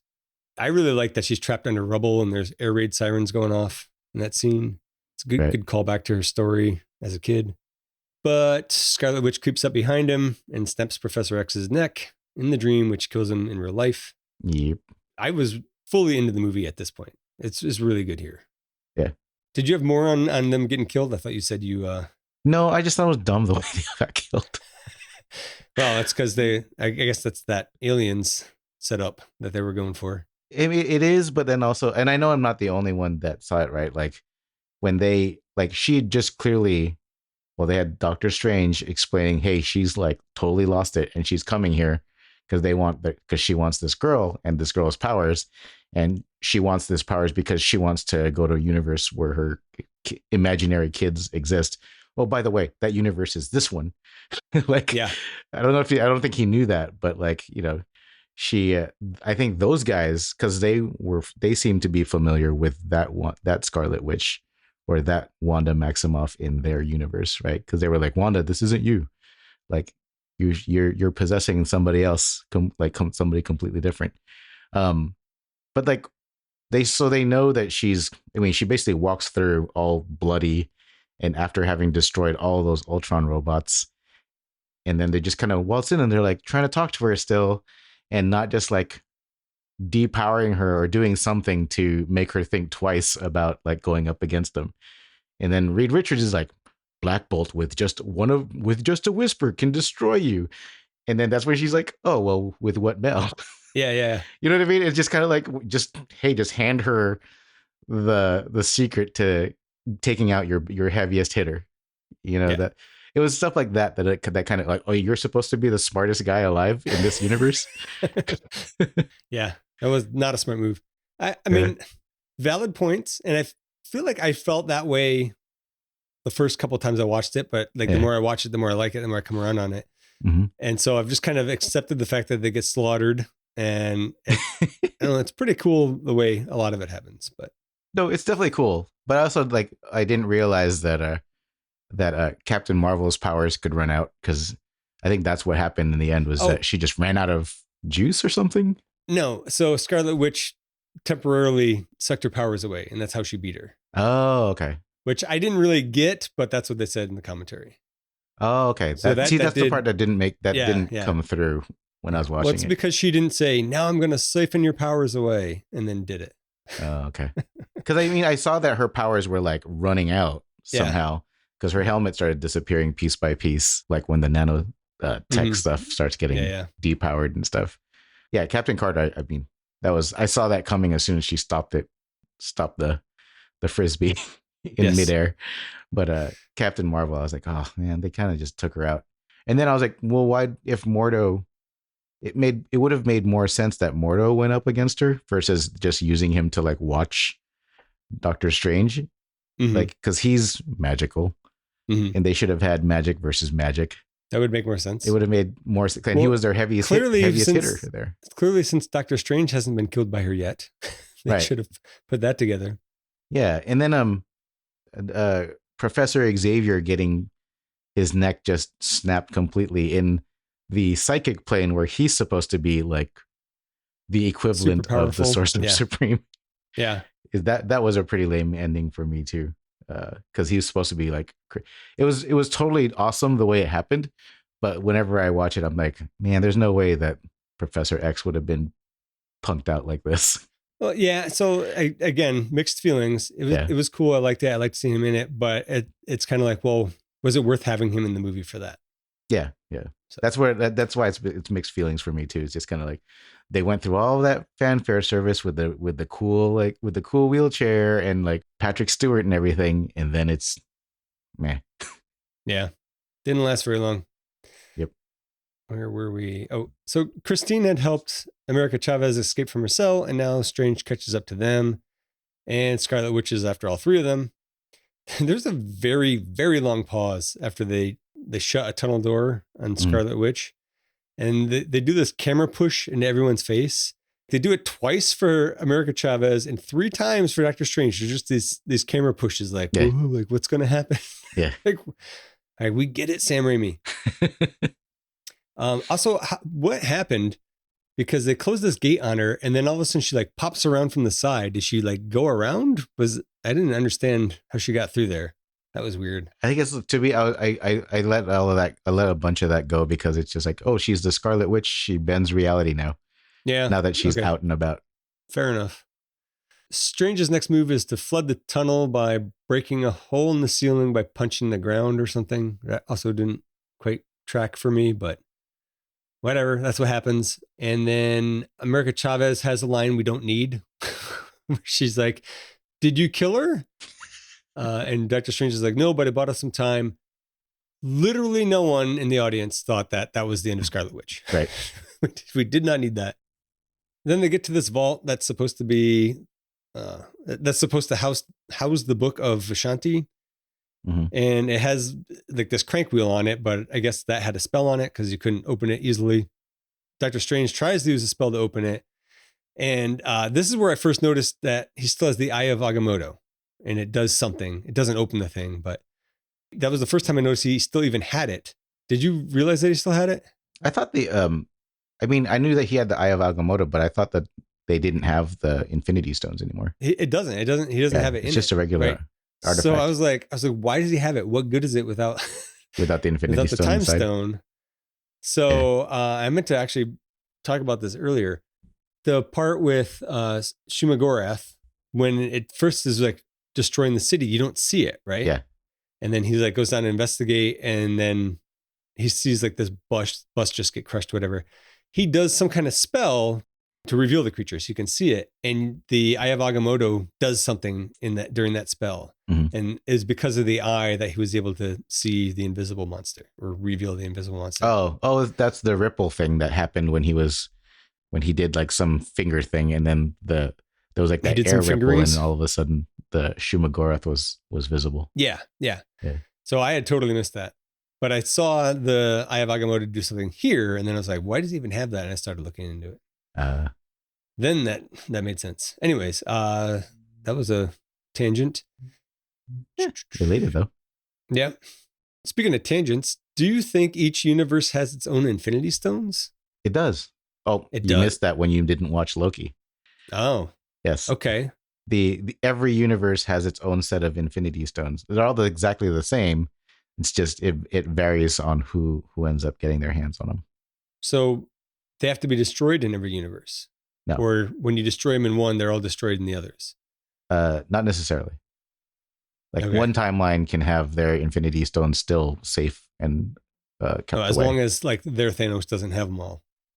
No, it doesn't. I mean, it doesn't matter if their Thanos has them or not. But what I'm saying is, you got it. Like, it's a problem if Thanos gets them all. Oh yeah. Right. Yeah. For that universe. Yes. But the Infinity Stones together don't let you travel different multiverses, I don't think. Not yet that I've seen. Anyways. Okay. That's interesting. Good to know. Strange eventually gets the vault open with some help from Christine, who gives him her Stevens watch that I guess she wears. That unlocks the vault. Inside is kind of like the mirror world. It's the place that we saw earlier on at the beginning of the movie when they're speaking Spanish for like 2 lines. Christine says it's the gap junction, the space between universes. And I don't know how she knows that. I guess maybe her Steven told her. Pillow talk.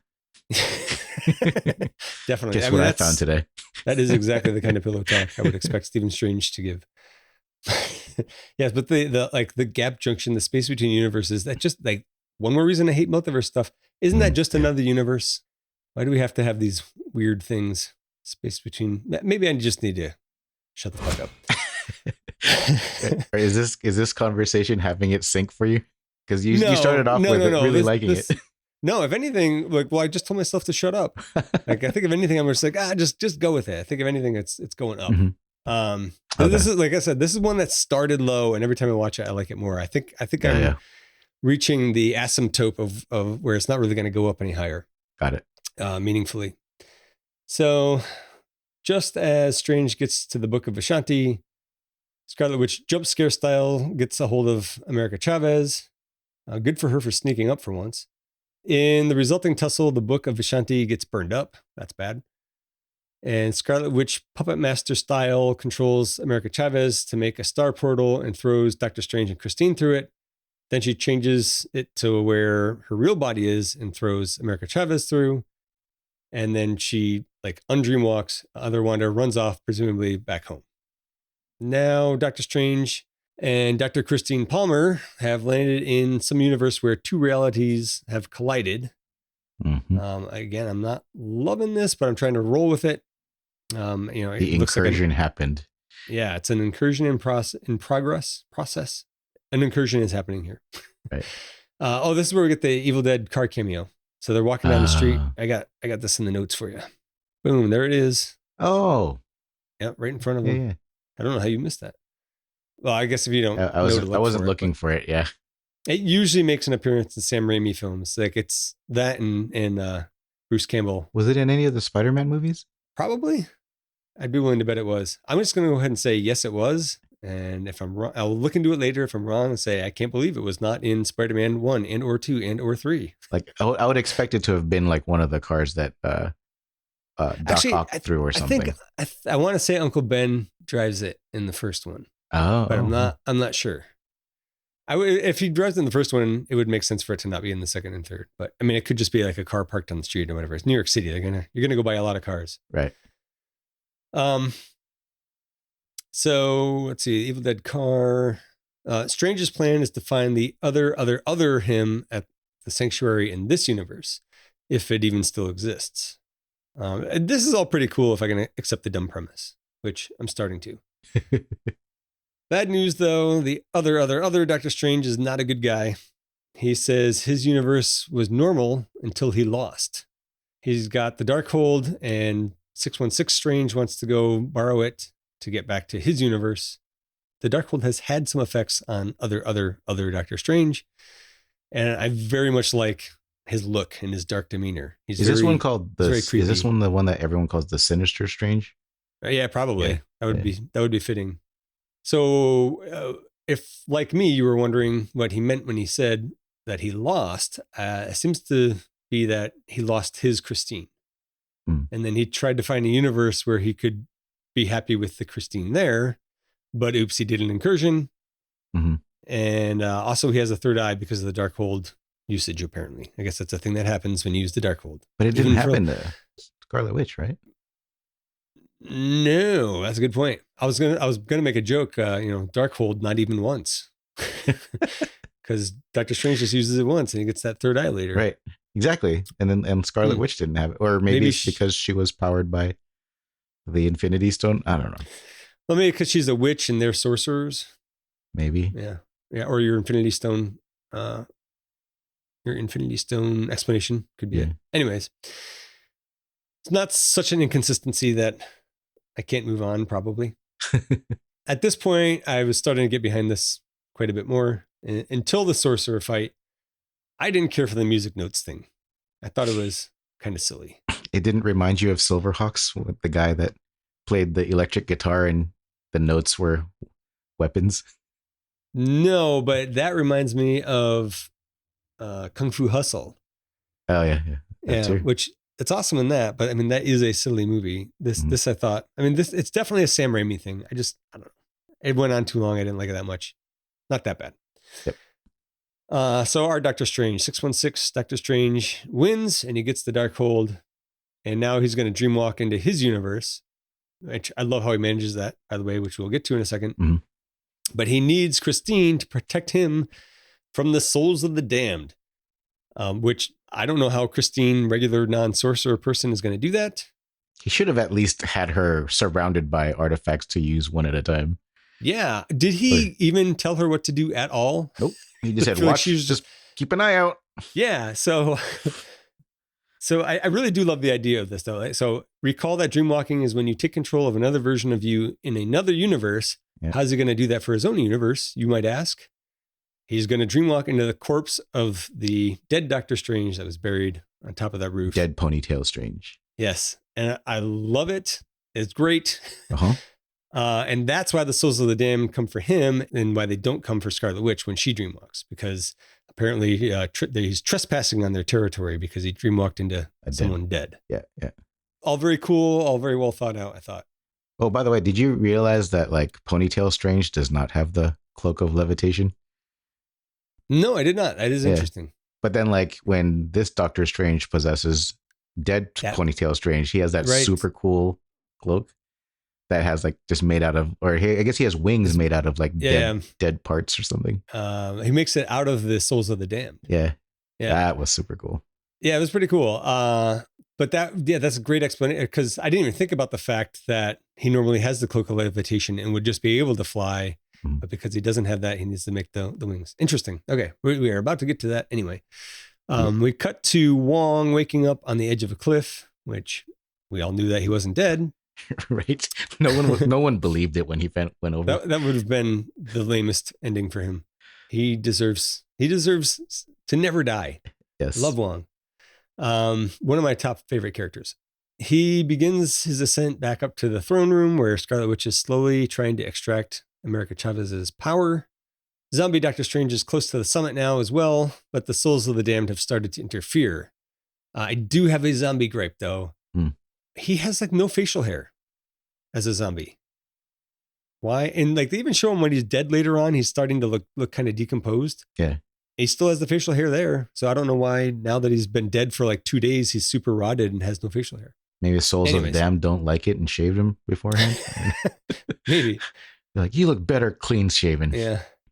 So there's a brief cutback to where 616 Doctor Strange and Christine are in that incursion universe. And she has to fight off souls of the damned there as well, with a candle and some sort of magic flashlight or something. I'm not really sure what that was. Again, I really feel like he could have better prepared her for this. Yeah, I feel like he should have had like, okay, this one does this one does this. To trigger this one, you do this. Like, just had it ready in front of her, like a tool, like a table. Especially with it being so important. Yeah. Right? It's not like this was, I don't know, surgery to stitch up somebody's leg. And it's not like it was leprechauns coming after him. It was like souls of the damned. They might tickle him. Yeah. So she's fighting them off for him, and he's able to continue the dream walk. And then through zombie Doctor Strange, he turns the souls of the damned into some wings, which, as we discussed, not nearly as lame and dumb as it sounds. It was really cool. And then he flies the rest of the way to the throne room, arriving just as Wong does too. And then the two of them take out those ogres. And now zombie Doctor Strange and Wong fight Scarlet Witch, but they can't hold her. So as much as I love Wong, I was a little disappointed in him here. Were you also disappointed that Yes. he tells Strange to take America's power? It's the only way. Yep. And I don't know, maybe he was right. I mean, clearly he was not, because they found another way, but that's the one time he messed up. So I'll forgive him. But it was like, come on, Wong. He was just trying to be practical because he is the Sorcerer Supreme now. Yeah. And in his defense, even America Chavez says that she understands at this point. Right. But zombie Doctor Strange gives her a very lengthy pep talk and motivational speakers her into being able to control her powers now. Hey, buddy, what's up? What do you need? Okay. Wow. That is really impressive, dude. Thank you for showing me. Can you close the door behind you? Thank you. I don't know where their mom is. So let's see. She can control her powers now. Yeah, I didn't love that, but it's fine. It works. Wait, which part? That he could just kind of like pep talks her into being able to control her powers. It was always you. The power is inside of you. I mean, that's almost verbatim what he says. Scarlet Witch breaks free, and America Chavez almost knocks her into some hell-like universe, but can't quite do it. Then she takes her to the universe where Scarlet Witch wants to be with her kids, and shows her that her kids are terrified of her and that she's actually a really shitty mom. Which the Scarlet Witch, Elizabeth Olsen, right? Not the other one. Not the legit mom. No. Yeah, she shows bad Scarlet Witch that, like, look, these kids are scared of you. They don't want to be with you, right. Which is, that's kind of shitty. I do feel bad for Scarlet Witch, but I thought it was an interesting way to dispatch with the villain. I mean, honestly, I thought it should have gone the other. I mean, if that were you, and you're like, well, I'm just gonna fucking burn all these multiverses down. If life sucks for me, I am gonna, you know what I mean? Yeah, it could have gone really, really bad the other way. But maybe, I don't know, maybe she knew deep down that those kids would never really be able to love her as a mom. Right. Or that it was cheating or something. I don't know. Maybe there's something inside of her that she knew that wasn't really right. Right. And it did get me a little bit when the good Wanda tells Scarlet Witch, know that they'll be loved. Yeah. Anything to do with kids, ever since having kids, just gets me. Like, I just got goosebumps just talking about that. Oh, so you do like the line, aren't all children created with love, no, with magic? All right, not everything to do with children gets me. So then back in her regular universe, Scarlet Witch collapses the throne room in on herself while America Chavez escapes through one of her star portals with Wong. And then zombie Doctor Strange doesn't matter anymore. Right. He can just stop dreamwalking. So just a few things to wrap up the movie at this point. I guess Wanda destroyed the Darkhold in every universe somehow magically. It wasn't really clear. Is it destroyed because the original copy, the original place went up? Well, in other universes, there's other Mount Wondergores with that throne room with the inscriptions, right? So if she destroyed it everywhere, doesn't Doctor Strange have some line like, I guess she destroyed it everywhere? That's the confusing part, is like, how? Because like, didn't it collapse on? Because she doesn't have multi-universe power. Well, unless she like dreamwalked to a bunch of whatever. So that's a bit of an issue. And even in the commentary, they inadvertently point out the problem with the multi-universe, because one of them is like, isn't there a universe somewhere else where the throne room on Mount Wondergore still exists with the inscriptions? And it's like, yeah. So I don't know what happened there, but whatever. I'm moving on. 616 Doctor Strange confesses his love for 838 Christine.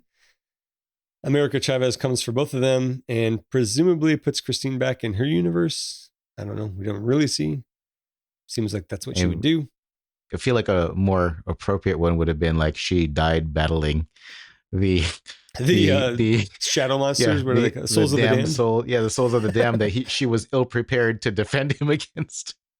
I mean, it seems more likely. Like he should have came back right when she died and then like fended off the souls of the damned. It's so cruel.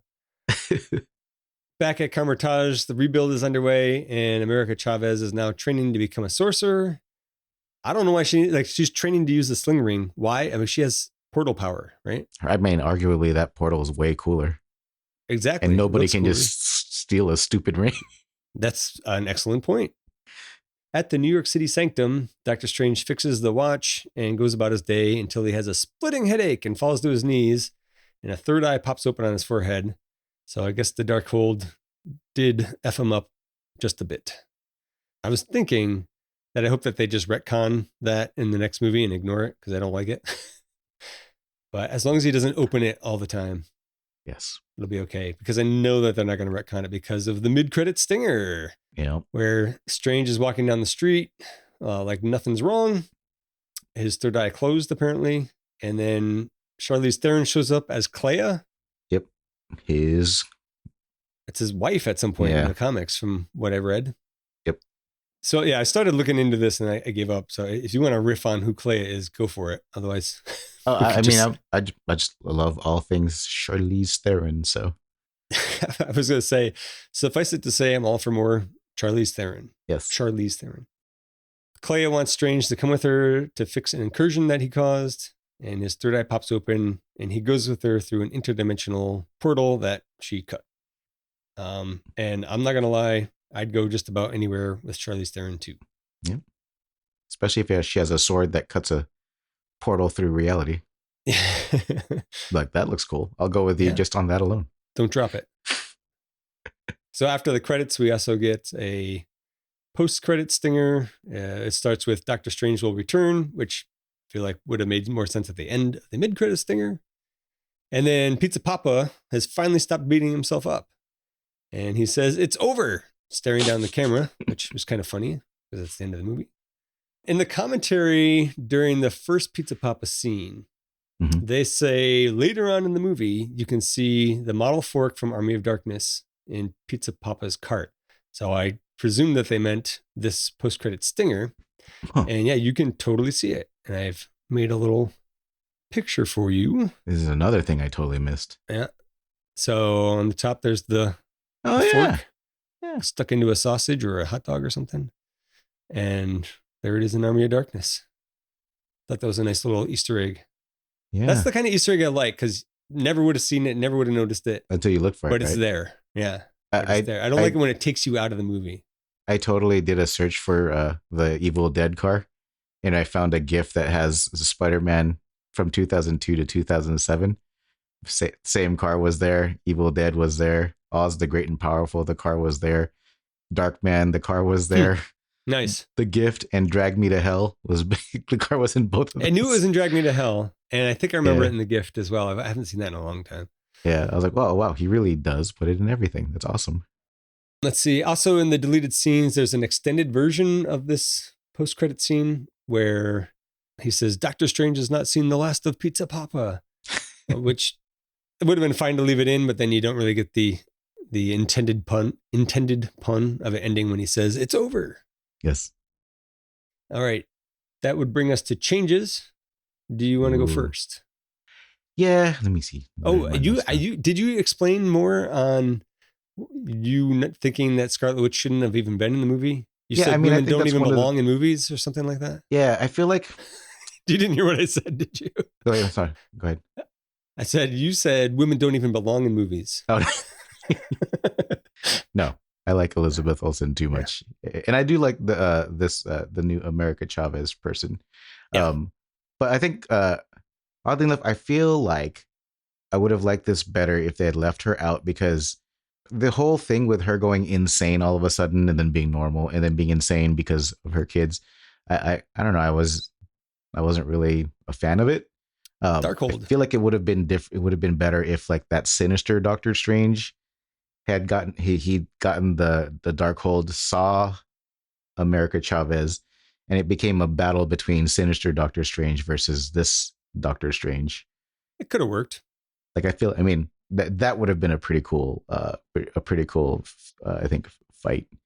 And I wish that they'd just done more with America Chavez. Yeah.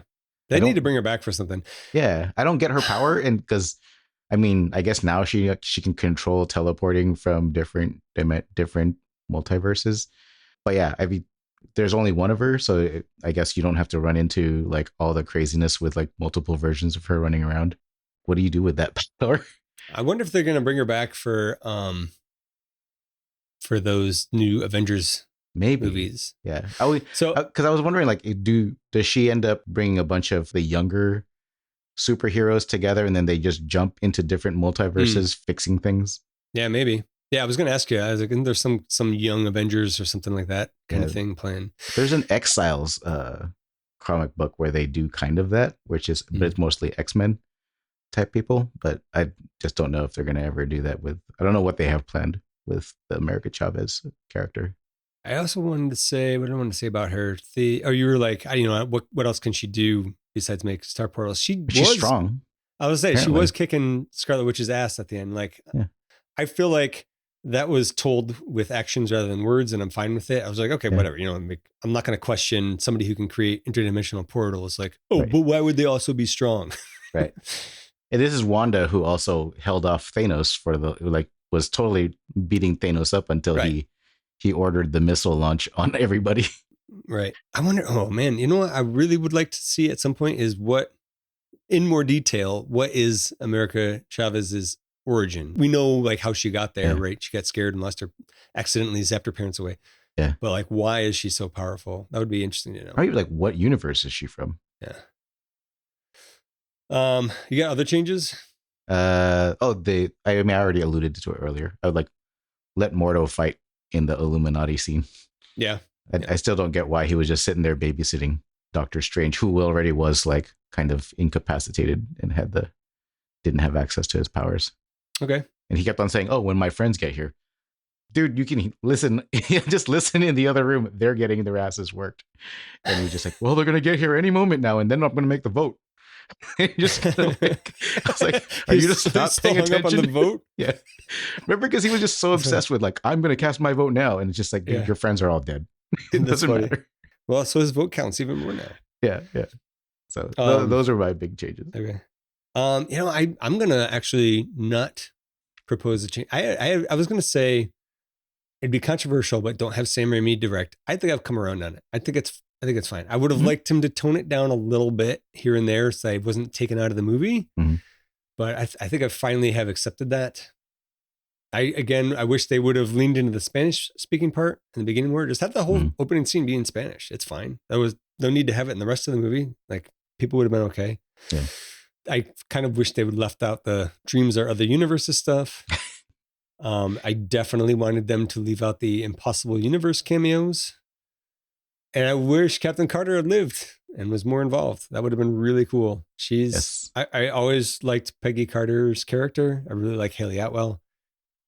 I would like to see more live action Captain Carter. I hope it happens someday. Oh, I take back. I do have one more change. I wish one of the ending stingers was a naked Wong running away from a clown. In the other, just to tie back to his other dream. Yes, that would have been, that would have been hilarious. Great. They need to shoot additional footage and make a special edition of this for that. And while they're at it, CGI some facial hair on zombie Doctor Strange for the continuity. And let's see, we already talked about America Chavez plenty. I was just like, not a change. I just wanted to know where's she now? What are they going to do with her? We just more of her. All right. So that brings us then to the ranking. Ooh, yes. The Rotten Tomatoes scores pretty good with the critics, actually. 74% with the critics, 59% if you only look at top critics. What are the top critics? Are they like actual? I don't know. I don't know what makes a top critic. I presume it's just like somebody who's, the critic for the New York Times or whatever. Like you have a highly lauded publication or something. Hmm. Conversely, the audience has it, the entire audience has it at 76%, whereas if you go to just the verified audience, it goes up to 85%. I presume that's because, oh, they spoke Spanish. Oh, she's got 2 moms. Oh, that it went down to 85. No, it went from 76 up to 85 when you went verified audience. Oh, okay. So like all audience tends to have the trolls, right? Yes. So speaking of top critics, though, I did look a little bit. I was like, why do the top critics have it so low? So I just looked at a few reviews, and this one stood out to me. This is Wendy Ide of The Observer, which is a UK publication.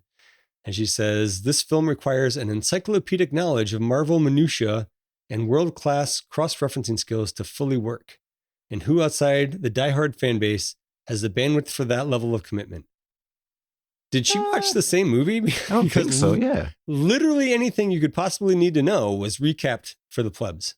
Yeah. I wish that they would count on you having seen everything else. And then, this could be a little bit leaner or have a little bit of something else in it. But yeah, so I totally disagreed with that. But, people's opinions. What are you going to do? She's basically saying that if this was your first Marvel movie, you'd be totally lost.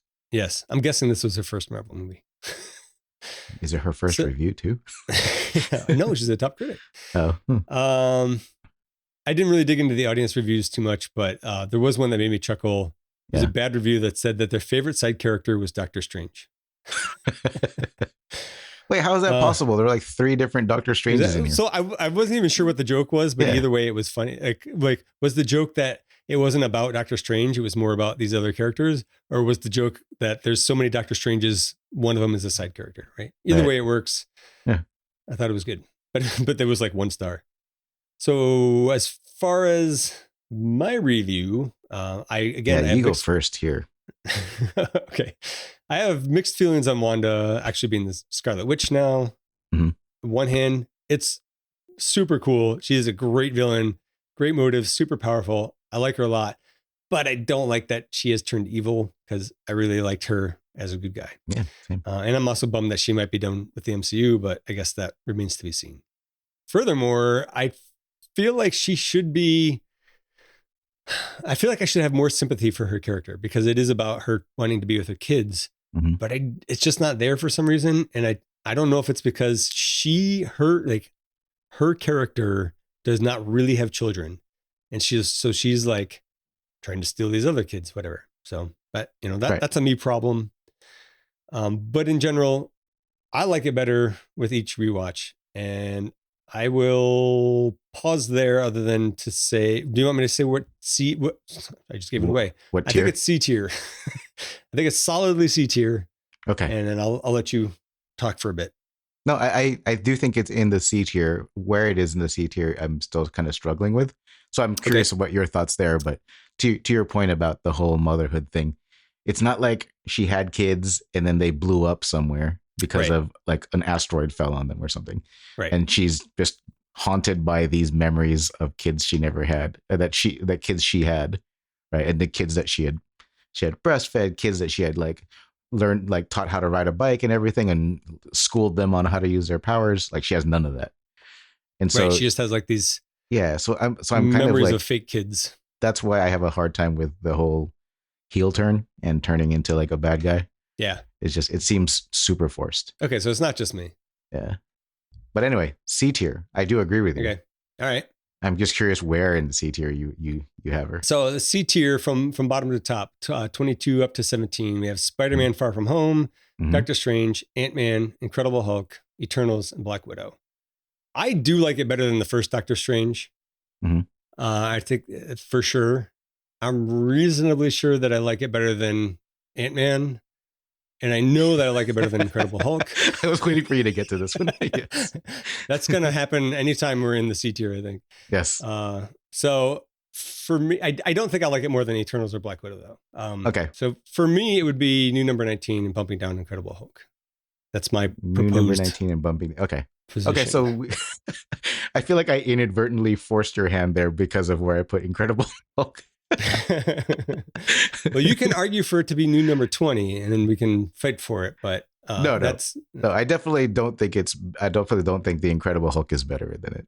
For me, there's never going to be anything that slots in between Ant-Man and Incredible Hulk. Anyways. It can only push it downward. Or it can only so be pushed where do you think down. it goes? I was like looking exactly at I was struggling with, do I like it better than Eternals or not? Yeah. And I think I like Eternals better. Yeah. Especially with what's come out of Eternals recently. Brave New World. Yes, Brave New World. So, okay. So I guess there's no argument. We have... There I go, disappointing my wife again. Yeah. Well, for how many times today, George? A lot. That makes Doctor Strange and the Multiverse of Madness the new number 19. The new number 19. And that means Infinity Saga Trivial Pursuit Poker is just for fun. I will ambigonate the questions, and then we can... It's going to be your turn to bid first. Alrighty. Every night,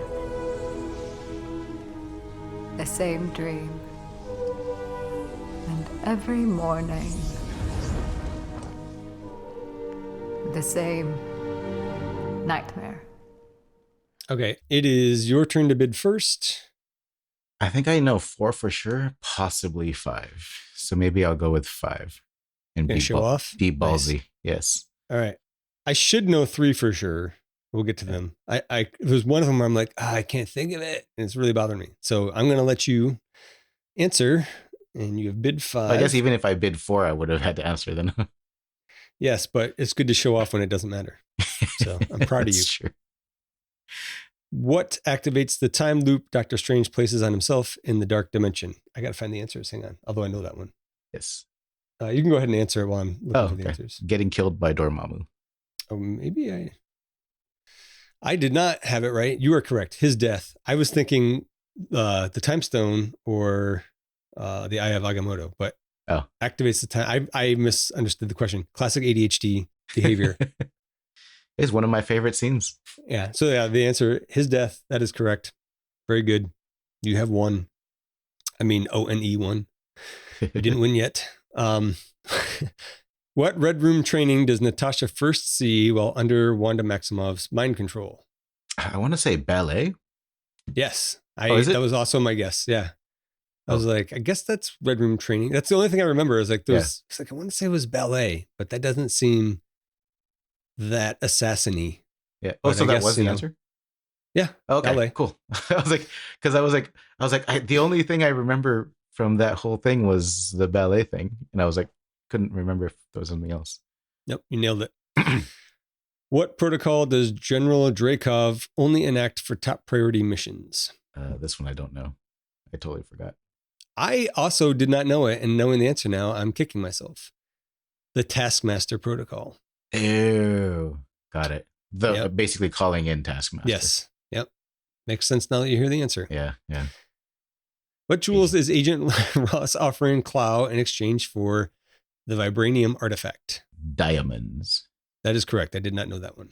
Yeah. It was the when they went to that South Korean gambling den. Yeah. The casino place there. Yeah. I knew the scene. I couldn't remember what he was offering him. Yeah. What was what did Clow have written on the paper bag?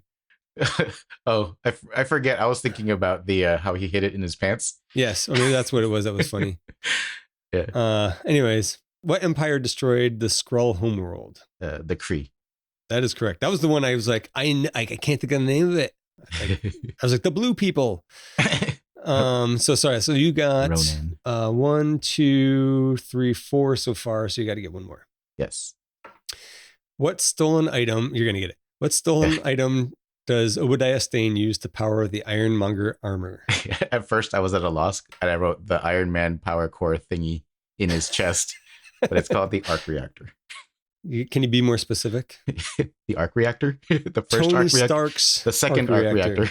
It's Tony Stark's arc reactor, yes. But I will give it to you. I thought you meant like correct. Which model arc reactor that I would not have known. The actual answer says Tony Stark's arc reactor because wasn't he building one that didn't work or something? But Obadiah was, but he stole the second version of the arc reactor that Tony had made. That's right, and then Tony has to go to the backup one. Yep, which was the old one. All right, man, you got it. 5 out of 5. Nice work. Woot. I guess I could have done one where I propped up the Incredible Hulk. That would have pissed you off could have. even more. Oh my God. It might have been over. Yeah, podcast over. Uh, that's it for Doctor Strange and the Multiverse of Madness. Next up for Series 1, Thor Love and Thunder from July 8th, 2022. Don't forget it's Podcast-thon. Consider making a donation to the American Cancer Society.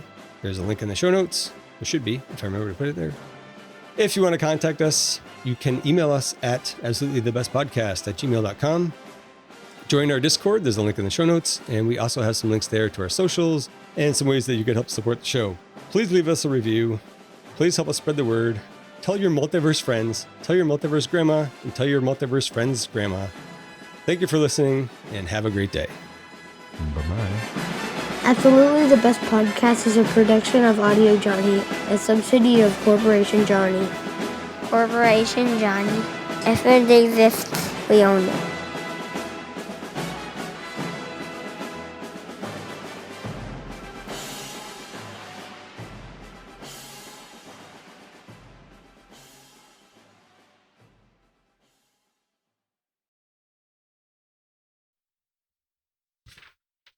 You there? Yep. Hold on 1 second. Okay. 1 second. Headphones.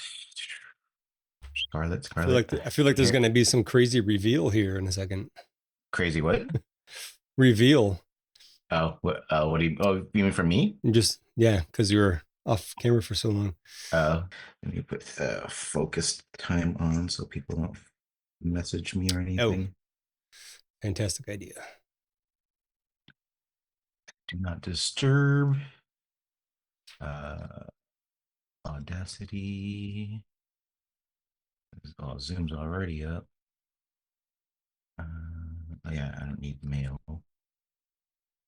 I just gamble. I'm just leaving things open. So far, it hasn't been a problem. We'll see. Well, I mean, this is also like my new laptop, so I don't think I need to do all of this because it should be powerful enough. It's loaded with like max everything almost. Hey, well, once you get recording, I want you to potentially fix your mic. I don't see your mic. Oh yeah, so I don't know. Sorry, it's right here. All right. I'm going to lower that a tad. It looks like it's at your eyebrows. Yeah, but it's kind of blurry. There we go. And straight up and down. It's all blurred out, so I can't see. I know it's not. Yeah, it's like it's this. up and down. It's like this, though. Like, you want it like this, straight up and down. Oh, like straight like this? Yeah. All right. Yeah. Let me move this Close enough. over here too. I don't need that. I don't need that. Oh, wrong way. Come on, camera. Cool. All right. You just made it go like this again. Oh, right. Oh shit! I pushed that into there. There you go. Right. All right. I didn't notice it in the Spider-Man No Way Home one, but in Brave New World, I saw it like in the video, and it's like, oh man, that is like super tilted. It still sounded okay, but I want to start from a place where we're set up for the best quality audio. Yes. And ruin it with content. Scarlet. Okay, cool. Let me hit record there, and that one's that one's working. I can hit record here. Recording in progress. That looks like it's working. Sounds like it's working. Oh, and I need to open up the forgot to open up your notes. So I need that one. There's not a whole lot in there, but it is probably useful. Oh, we have the podcast. I guess it's called Podcast-thon, not Podcast-a-thon, but whatever. Oh, there's a. Wait, sorry. This is Remind me again about episode. the Podcast-a-thon. It's just like don't worry about it. I'll cover it. I'll cover it in the episode. Okay. Cool. I think I'm ready. 1 second. Oh, that's too far just too far over centered. There we go. Cool. I did say recording, right? Yep. Right. And I guess we can clap in on 3. 1, 2. Perfect as usual. That will be the highlight of the show. Oh, actually, you know what? Give me one more second. Let me switch the Sure. chairs out. I just realized I have the You got your creaky squeaky office chair. Yeah. You got to get that 3-in-1 oil. I'm telling you. 1 second.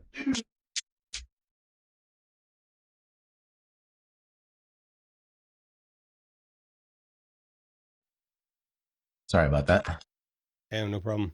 I was I like, would rather that than edit out a bunch billion of squeaks. Squeaks. Yeah. That's why I figured. I was like, as soon as I leaned back, I was like, wait, something's wrong. So, all right, now I'm good to go. All righty.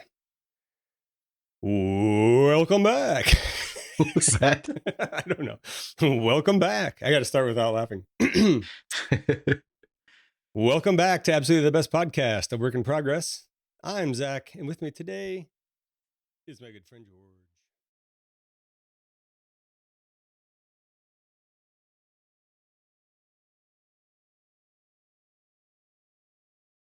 After that, Black Bolt killed Strange by talking to him, which I guess is some kind of sonic blast. Wow, did you use your mute switch? Because I didn't hear it. Yeah, I just did.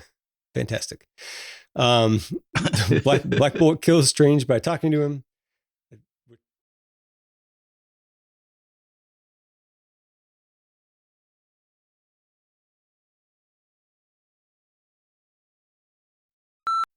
I feel like there was something else I was going to tell you. Oh, I wanted to ask you about, have you watched Thor: Love and Thunder yet? I haven't yet. I finished it today. How are you liking it so far?